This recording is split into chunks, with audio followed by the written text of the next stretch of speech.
Indian व्हॉइसमध्ये स्वागत. तुमच्या दैनंदिन व्यवहारामध्ये भेटत असणाऱ्या व्यक्ती त्यांनी दिलेले शब्द पाळतात की नाही हे तुम्ही कसे काय ठरवता? म्हणजे परीक्षेमध्ये जसे 100 मार्कांच्या पेपरमध्ये 35, 40 किंवा काही पेपरमध्ये त्याहून जास्त मार्क पासिंग मार्क म्हणून समजले जातात. हे किमान तेवढे तरी मार्क असायला हवे. तसंच किती प्रॉमिसेस दिली आणि त्यातली किती पूर्ण केली याबाबत प्रत्येकाचे काही निकष असतील ना. हे सांगण्याचं कारण म्हणजे देश में फॉग चल रहा है च्या धर्तीवर अजून एक जाहिरात सध्या जोरदार चालू आहे.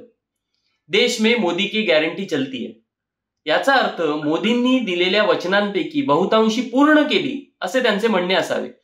म्हणून कोणकोणती प्रॉमिसेस केली होती आणि आता नेमकी त्याची परिस्थिती काय याची आठवण आणि जाणीव करून देण्याचा हा प्रयत्न. ज्याला अमित शहा जुमला म्हणाले असं प्रत्येकाच्या खात्यात 15 लाख येणार असं सर्वात पहिलं प्रॉमिस होतं. टॅक्स भरणारे, नोकरी करणारे यांना काळा पैसा रिकव्हर केल्यानंतर 5-7% तर जास्त देणार होते. आलेत का कोणाच्या खात्यामध्ये? स्विस बँकेतला काळा पैसा परत आणणार असं म्हणाले होते. प्रत्यक्षात स्विस बँकेत भारतीयांच्या ठेवी पहिल्यापेक्षा जास्त झाल्यात. बेटी पढाओ बेटी बचाओ हे देखील म्हणाले. देशात स्त्रियांवरील अत्याचार वाढले, बलात्कार वाढले. बलात्कारांना संरक्षण देणारे, संस्कारी म्हणणारे यांना मात्र भाजपकडून तिकीटे दिली गेली.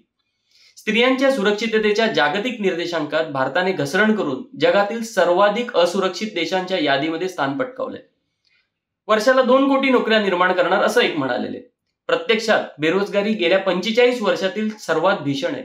तरुणांमधील बेरोजगारी लेबनन, येमेन यासारख्या देशांच्या बरोबरीने आहे. पेट्रोल, डिझेल, गॅसच्या किमती कमी करणार असंही म्हणालेले. उलट इंधनावर मोठ्या प्रमाणावर करवसुली सुरू आहे आणि महागाई वाढवून ठेवली आहे. रुपयाची किंमत डॉलरच्या तुलनेत वाढणार म्हणालेले. तेव्हा डॉलर 60 रुपये होता, आता 83 वर गेलाय. चीनला लाल डोळे दाखवणार असं प्रॉमिस केलं होतं. उलट ना कोई आयात हा म्हणत क्लीन चिट देऊन टाकली आणि आता तर चीनचं नाव सुद्धा ओठावर येत नाही. उलट चीनकडून होणारी आयात मत वाढून प्रचंड ट्रेड डेफिसिट वाढलाय.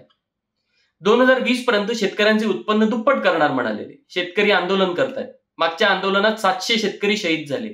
शेतकऱ्यांच्या आत्महत्या वाढल्या. 2020 पर्यंत देशाला विश्वगुरू बनवणार म्हणाले. आता पासपोर्टला किंमत म्हणजे देशाला किंमत. सध्या पासपोर्ट इंडेक्स मध्ये घसरण झाली आहे. आपल्या पुढे 144 देश आहेत. देशातून पळून गेलेल्या घपलेबाजांना पकडून आणणार होते. उलट अनेक घपलेबाज देश सोडून पळालेत. देशात 100 स्मार्ट सिटीज बनवणार, गंगा स्वच्छ करणार, भारत स्वच्छ करणार, समाजातील प्रत्येक घटकांचा विकास करणार, सबका साथ सबका विकास असं म्हणाले होते. महागाई कमी करणार होते. वंशवादी नेते राजकारणातून बाहेर काढणार म्हणाले. आपल्या पक्षात घेणार असं नव्हते म्हणाले. गुन्हेगारी नेते राजकारणातून बाहेर, गुन्हेगारी नेते तुरुंगात जाणार म्हणालेले. तुरुंगात, भाजपात नव्हे. भ्रष्टाचार संपवणार म्हणालेले. भ्रष्टाचार निर्देशांकातही भारताने घसरण केली आहे. 2023 पर्यंत भारतातील 6 लाख गावे ऑप्टिकल फायबरने जोडणार म्हणालेले. 2018 मध्ये म्हणाले 2022 पर्यंत $5 ट्रिलियन इकॉनॉमी होणार.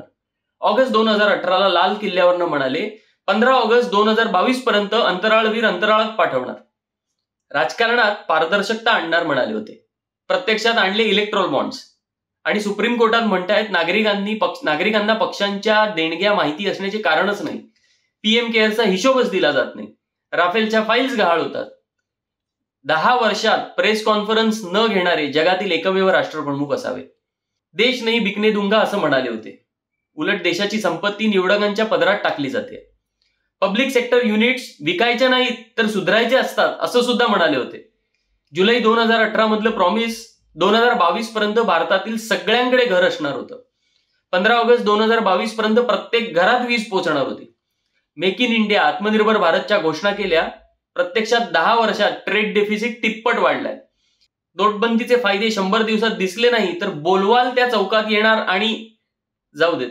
अशी अजून किमान 56 उदाहरणं देता येऊ शकतात. आणि असं असताना ते जाहिरात करतायत मोदी की गॅरंटी चलती है. ते हे का करू शकतात?